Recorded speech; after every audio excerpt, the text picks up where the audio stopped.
dear beloved, Boss Mike Cervera. Grabe, mga kababayan dito sa... Oo, nagkahamunan na ho eh. Sige, tuloy!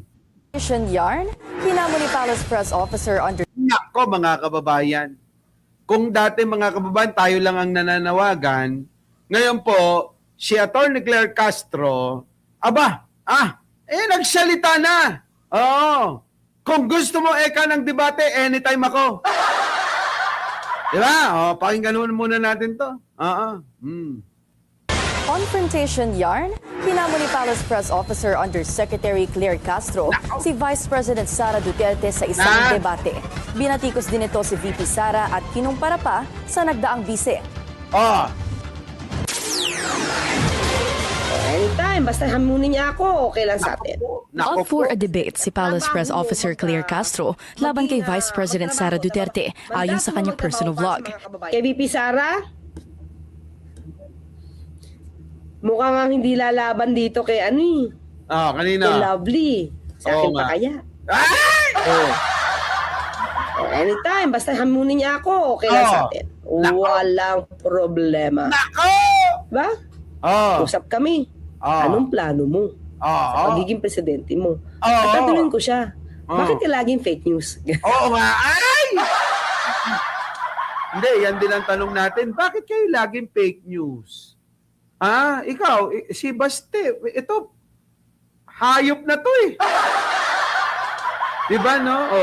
Wag na nga si Baste, si Sara na lang. Ikaw, Sara, hindi ka ba nagsasawa kaka-fake news mong hayop ka? Ikaw, Sara, ayan hinahamon ka ng dalawa. Atty. Claire Castro, hindi ka nga kumasa. Ngayon, eto na lang, si Lovely na lang, O baka naman matakot ka pa. Alam ko naman mga kababayan, kaya ayaw lumaban ni Sara Duterte at ayaw nilang pilitin nyo. Kayong mga DDS, kayong mga DDS, pilitin nyo si Sara Duterte na lumaban din kay Lovely o kaya kay Atty. Claire, at saka kay tatlo na yan Risa Hontiveros, Lovely Granada. Hindi, nauna dyan si Auntie Claire. Ikalawa, si Risa Hontiveros. Ikatlo. Eto ngayon si Lovely Granada. Ang tanong ko ngayon, mga kababayan ko, kayo ba kayong mga DDS, gusto nyo bang malaman at masukat ang kakayanan at katalinuhan ni Sara Duterte nyo? Kung gusto nyo lang na malaman, kaya lang, kung syempre, takot din kayo na baka mabisto at mapahiya kayo sa sinusuportahan nyo isa palang bobo, syempre hindi nyo na iinganyohin. Pero kung ako ang nasa panig nyo, sasabihin ko talaga. Thank you naman, Alyssa. Sige, unahin ang trabaho bago yung chismis dito. Diba, mga kababayan ko? Kung ako yung panig at nando doon sa kanila, pagsisikaban ko, sasama ko sa panawagan ni Mike Cervera. Sasabihin ko, Madam VP Sara, bakit hindi ka makipagdebate? Kasi nakakahiya, laging sinisingil sa amin yan Nakakahiya, yung ginagawa, hahamunin ka ng debate tapos magtatago ka. Diba? Nakakahiya yun, Madam VP, nakakahiya. Hinahamon ka ng debate tapos magtatago ka sa saya ni Sulaika. Diba? Lagi na lang nagtatago sa palda ni Sulaika. Ano bang meron sa ilalim ng palda ni Sulaika? Uy, grabe. Wala. Takot si Sara Duterte, mga kababayan. Oo. Nanginginig ang karat-karat niya. Di dyan lang nga ho, mga kababayan ko oh. Lovely Granada. O ano? Sige nga, ano? Okay, kung kayo yung taga-suporta ni Sara, ano mararamdaman nyo? Hinahamon ng debate. Pagkakataon na ni Sara na makapahiya kung natatalinuhan ka sa kanila, gusto mo Sara, tayo na lang dalawa. Di ba? Pag-usapan natin kung bakit ba hindi mo laging kasama yung asawa mo. Pag-usapan natin kung totoo ba yung mga naririnig-rinig namin sa social media na babae daw ang gusto mo. Di ba, no? Usapang bardagulan, ready naman ako. Di ba? Magkakabukuhan. Oo, Sara. Oo. Malalaman na bobo ka. Kaya ayaw mo talagang lumabang kasi nga malalaman, putik, buking ang aking kabobohan. Di ba, no? Ngayon, kapag ka hindi ka lumaban ng debate, hindi ka man lang, sige, ikaw na maghamon. Hamunin mo na kung sinong gusto mong kadebate. Di ba? Yung kayang-kaya mo na. Gusto mo naman yung tsahin ni Jojo Chavez. Kayong dalawa. Mukhang level-level kayo ng utak nun. Di ba? Ayun, mga kababayan. Uy, shoutout sa lahat ng mga bagong dating Is Shen Channel, si Dali Babes, sa Olive Macapagal. Sino pa? Sa inyo pong lahat. Teresita Tan. Nako. Kayo, mababawasan pa po kasi laman ng coconut nut niya. Naghahamon si Sara, sabay lipad sa outer space. Wala sige, tuloy. Tuloy na nga natin to. Ganon. Binitawan ito ni Yuse Castro sa gitna ng pahayag ng political commentator na si Lovely Granada na ayaw niya makipagdebate sa Duterte supporters dahil ang bise lang ang gusto niyang harapin. Kaya nga.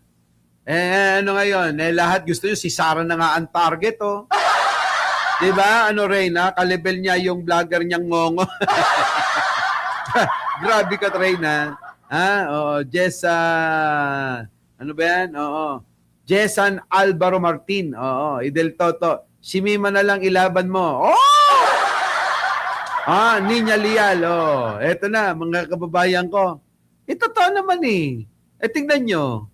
Ang problema sa mga DDS, ang hamon, patalinuhan. Hindi labanan ng laitan.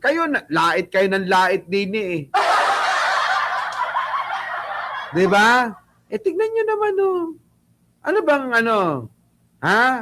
Ano ba itsura ni Lovely Granada? Abay, maputi, makinis. Anong problema nyo? Kung ako lang walang Jen Angeles, single ako, malamang eto naging shota ko.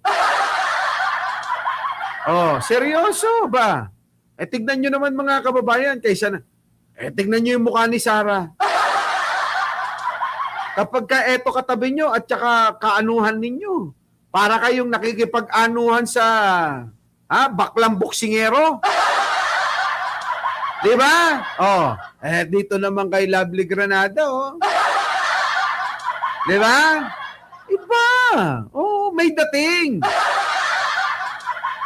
May dating si Lovely Granada. Si Sara, pagka eto kaanuhan ninyo, para kayong tumitira ng baklang boksingero. Di ba? Sipin nyo maigi. Wala Talagang hindi. Hindi tinakda. Yan titigan nyo. Putik na ito mga DDS. Ang labanan, patalinuhan. Hindi laitan. Kung laitan lang pala gusto nyo, di maglaitan kaming dalawa. Di ba no? Ano gusto nyo? Laitan tayo, Sara. Laitin mo ko, lalaitin kita. Ha? Kita mo? Bukod sa magnanakaw ka, ano pa? Bukod sa mukha kang baklang boksingero, ano pa? Putik na yan, mga kababayan, pag maglakad ewan ko ba? Ay, nako mga kababayan ko. Sige na. Tuloy na. Pero kung kay Granada daw ay hindi sisipot ang bise, paano pa raw kaya kung siya ang makakatalo nito? Sa panayam ni Granada sa The Spokes ng Billionaire News Channel, nanindigan ito na hindi niya kailangan ng posisyon para debatihin ang bise dahil isa siyang Pilipinong pinagsisilbihan ni Vice President Sara Duterte. But are you ready? Let's say someone challenges to a debate. Are you willing to debate with a DDS? No, I'm only willing to debate with VP Sara Duterte. Wow. Bahagyang sumang-ayon din si Castro sa isang comment na tila talo raw sila ni Granada kung murahan, patayan at nakawan umano ang labanan. Naman.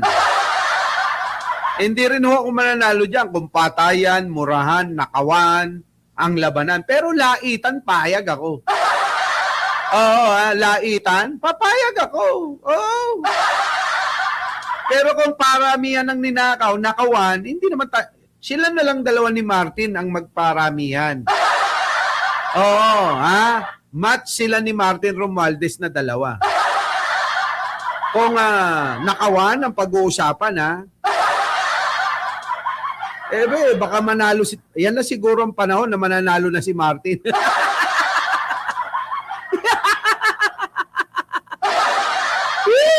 Ay! Nasaan yung mga Martinico dyan? Eto na, ilaban nyo na daw si Sara. Walang kalaban Sa nakawan, ganon. Kung nakawan ang pag-uusapan at labanan, si Martin talaga panlaban din Martin Romualdez, sigurado yun. Battle of magnanakaw. Sara Duterte versus Martin Romualdez. Malamang, baka laban-laban na ho si Martin dyan. Pero pagka presidente, wag mo nang ituloy yan. No, malabo pa sa tinta ng pusit. Walang kaapil-apil. Hirap na hirap nga yung mga vlogger nilang i-promote Kahit na anong promote, mga kababayan, para mapabango yung pangalan ni Martin Romualdez, hindi talaga bumango-bango match silang dalawa, Ano pa nga ba? Sila talaga. Sila ang, match. Kaya, si Martin magkakaroon na ng laban. Kung pagka-presidente, hindi mananalo kay Sara yun. Dahil maraming bobot tanga Pero, kung nakawan ang labanan, malamang may laban-laban si Martin dyan.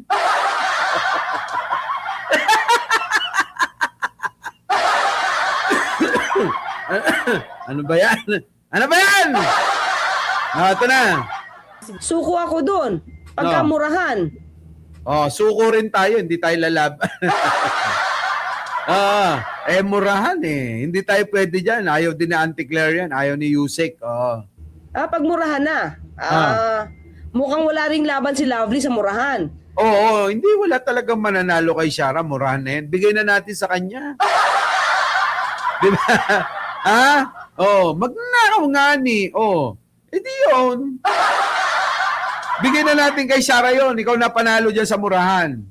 Pag nanakaw, may maghahamon sa'yo, si Martin. At wala rin tayong panalo kapag kaparamihan ng assassin dahil wala tayo, zero tayo doon. Wala rin. Diba? Zero tayo dyan. Sa nakawan. Sinusugan din ni Castro ang pahayag ng Malacanang sa hindi pagtulong ng bise sa gobyerno sa kabila ng lahat ng umano'y nalalaman nito mula sa pagpapababa ng presyo ng bigas hanggang sa preparasyon sa epekto ng gyera sa Iran. Makasarili kung tawagin ni Castro ang vice-presidente. Bobo nga Hindi makasarili Attorney Claire Ayusek, bobo talaga si Sara.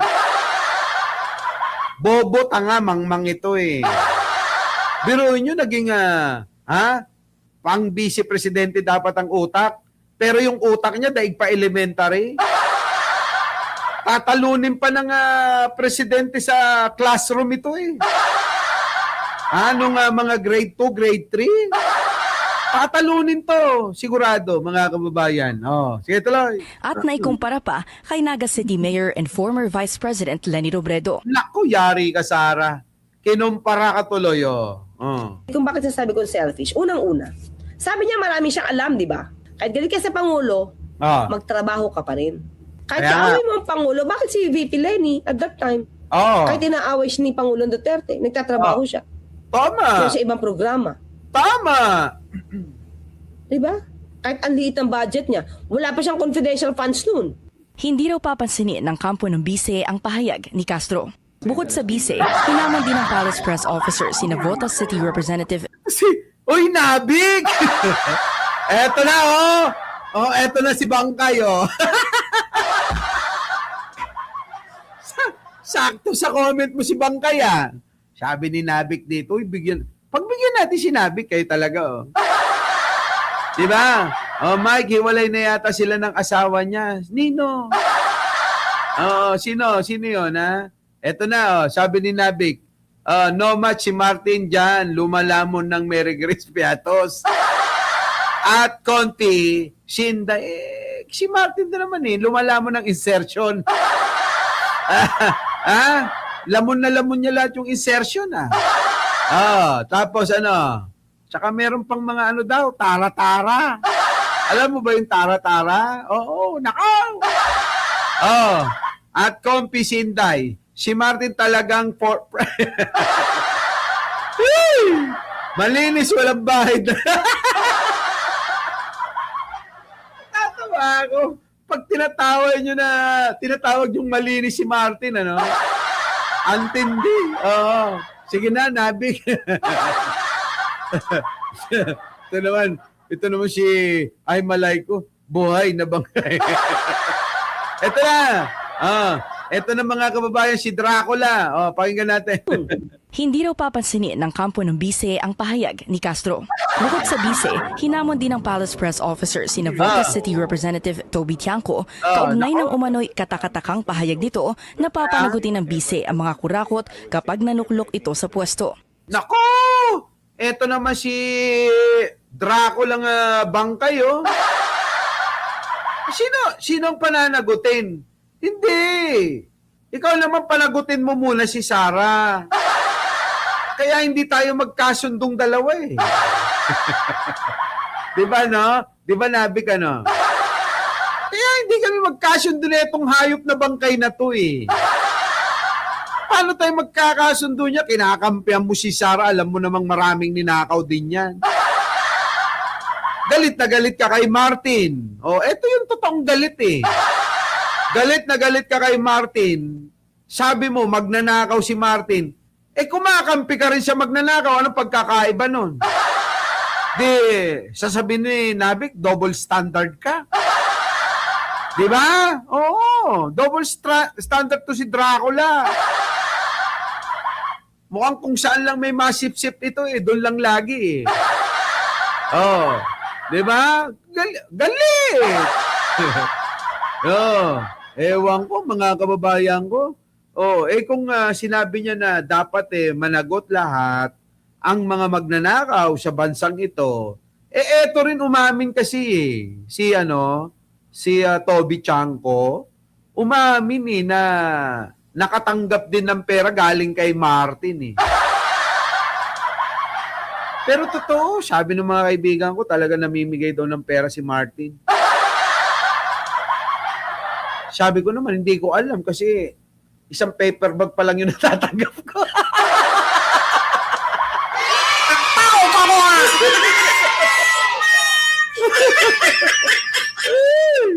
Di ba? Hindi naman ako sinungaling, Nabik Di ba? Oo. Umamin si Toby Tiangco na nakatanggap ng pera. Ako din eh. Oo, 2 paper bag.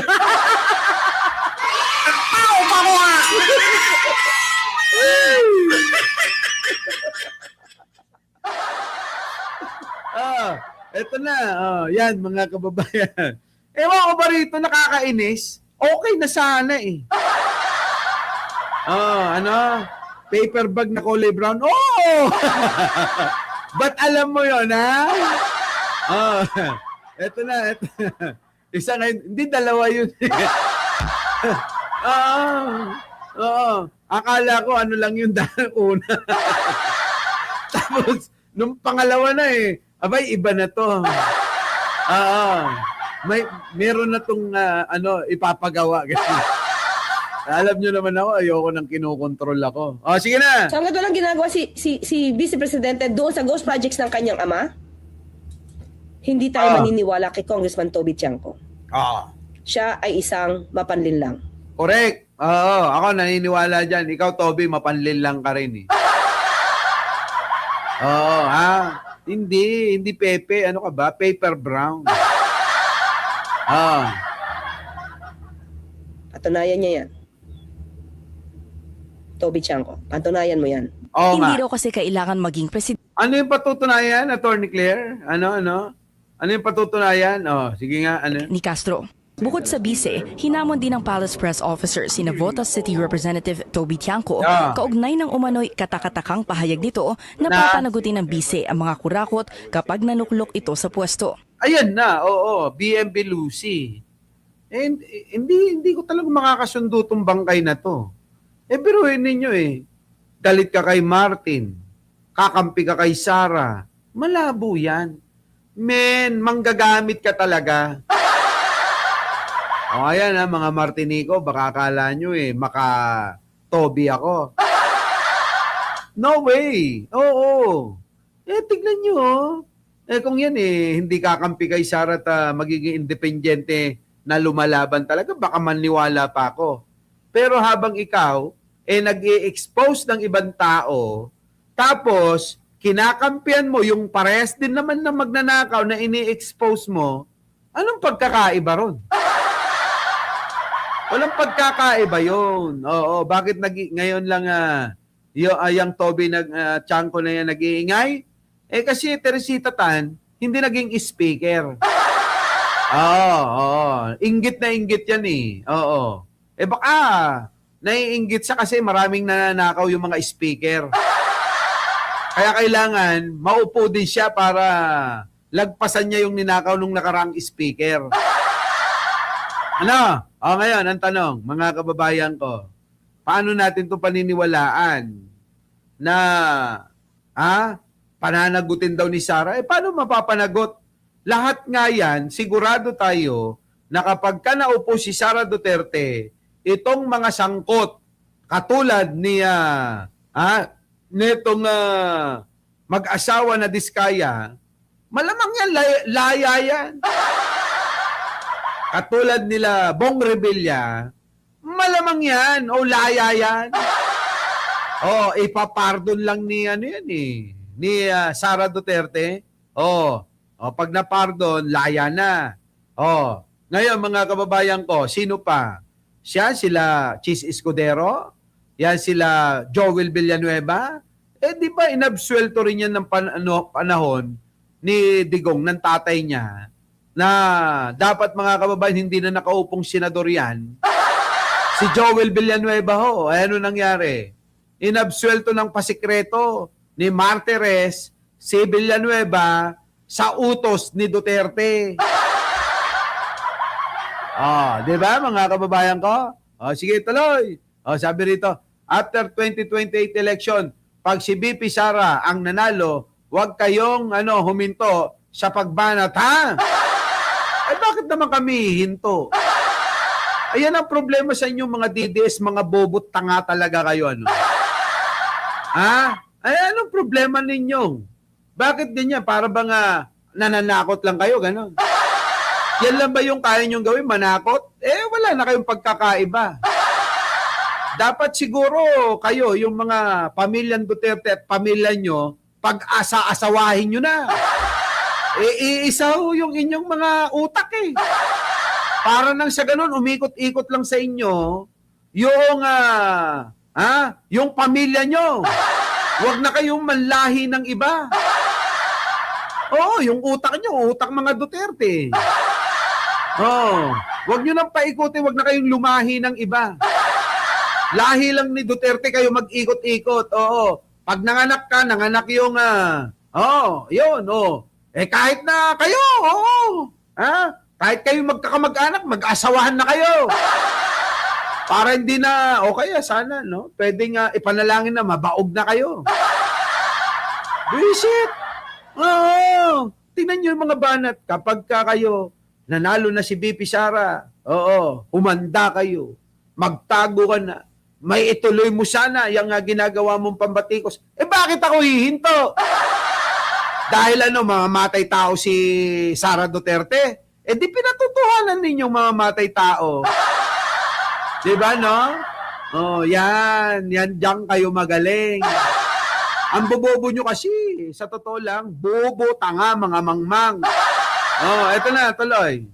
So hanggang walang ginagawa si Vice Presidente doon sa ghost projects ng kanyang ama, hindi tayo maniniwala kay Congressman Toby Tiangco. Siyempre. Siya ay isang mapanlinlang. Patunayan niya yan. Toby Tiangco, patunayan mo yan. Hindi raw kasi kailangan Tama? Wala. Hindi ho dapat na etong si Toby Tiangco, lahat ng sinasabi nito, pinaniniwalaan. Sir Mike, dami nyo ba share sa FB? Posting you at grabe manlait. Alam mo, pinagtatawanan ko lang sila, Mela Larcon. Tingnan mo naman yung mga banat. Oo. Daig pa yung banat ng elementary ngongo. Hindi ko pinapansin yung mga ganun, ha? Tuloy. maging presidente para maghain ng kaso. Kaya hanggat walang napapanagot sa ghost project sa ilalim ng Duterte administration doon, mapanlinlang umano si Tingnan nyo itsura nito. Toby, ayusin mo nga yung mukha mo. Pagsabihan mo rin yung anak mo. Yung anak mo, papansin din sa social media. Parang bakla yung anak nito, no? Tuloy. Congressman Tiangco. Sagot naman ni Tiangco sa BNC, tila kalaban ng turing ni Castro sa mga taong iba ang opinyon. At Ito. Ano sabi? I don't know why she's so, fixated. With BP Sara. Ang gusto yata ni Yussi Claire ay maging sip-sip sa kanila. Ang mga politiko, hindi naman. At pag iba ang opinyon, kalaban na, hindi ganon. Pinuri mo si Sara, alam mo na mga magnanakaw siya. Pinuri mo si Sara, alam mo na mga may sira ulo niya. Paano ka naman boboto ng isang Sara Duterte kung alam mo namang mas matalino yung boboto sa'yo? Alam nyo, ito na nga yung pinakamasakit na katotohanan eh. Nakapaghalal kayo nang alam nyo na mas matalino pa kayo. Yan yun, Toby. Kaya nga, pasabog si... Gigil sila, no? Gigil sila sa FB. Mga kababayan, yung mga banat natin doon, simpleng-simple. Yung pang DDS talaga. Ganun yun eh. Alam nyo naman ako, marketer ako eh. Di pinag-aralan ko yung market nila. Ganun pala ang market nila. Kailangan mababaw at direct to the point yung mga sasabihin mo para mas maintindihan nila. Wala nang pasikot-sikot, mga kababayan ko. Wala nang intro-intro. Banat agad. Ganon, galit na galit sila kayo. Tama ako ng tama, mga kababayan ko. Alam niyo pala, tuwan-tuwa ako sa mga DD sa FB. Kung ano-ano lang sinasabi. Eto na. Sa mga taong iba ang opinyon at kaya nga raw inihain niya ang resolusyong humihiling ng expedited impeachment resolution ay para matumbok na ang investigasyon laban sa bise. Ang krisis ng sumisirit na... May paganyan-ganyan ka pa. Oo. Huwag nga kayong maglaro sa apoy. Diba? Alam nyo, ang style ng mga politikon to, trapo. Ito na yung Facebook ko ha. Olive Macapagal. Binabana ni Olive Macapagal yung Facebook. Ito yung Facebook ko. Dito nyo ako i-message. At saka pagka minessage nyo ako, kaya friend request kayo, wag yung para akong susi. Nakalaki yung profile nyo. Diba? George DC. Mukhang imbalsamador. Grabe naman kayo kay Toby. Petrolyo raw ang importante kay Tiangco at hindi ang usaping politika. Pero paninindigan nito, Hindi daw siya DDS. Ang kaibahan lang namin ay hindi ako takot na maging presidente si Sara o kahit sino mang maging presidente sa 2028. Kung maayos ang programa, suportahan ko. Pag hindi, teka muna, bobo ka pala eh. Bobo pala to si Toby. Tingnan nyo mga kababayan ko ha. Sabi ang kaibahan lang namin ay hindi ako takot, hindi daw siya DDS. Na maging presidente si Sara. Sino ba natatakot? Wala naman natatakot eh. Alam nyo, meron mahihiya. Nakakahiyang maging Pilipino pag naging presidente si Sara. Sa kasaysayan, nagluklok kayo ng tanga, bobo, mangmang na presidente, ganon. Diba? Sino mang maging presidente, sa 2028, kung maayos ang programa, susuportahan ko. Sabi niya, kung maayos, kung maayos daw ang programa, susuportahan niya. Hindi pa nga hindi pa nga presidente, hindi na nga maayos eh. Pero sinusuportahan mo na. Tatanga-tanga rin to, mga kababayan ko. Oy, nabotas sa city. Representative Toby Tiangco, tatanga-tanga ka. Bakit, kanyo? Mga kababayan ko, susuportahan daw niya kung maayos. Ngayon nga lang, hindi na maayos ang ginagawa ni Sara Duterte, sinusuportahan mo na eh. Engot talaga. Diba? Hindi ka mo mukhang na siyang na-imbalsam. Zombie. Zombie na ho. Zombie. Our beloved Boss Mike Cervera.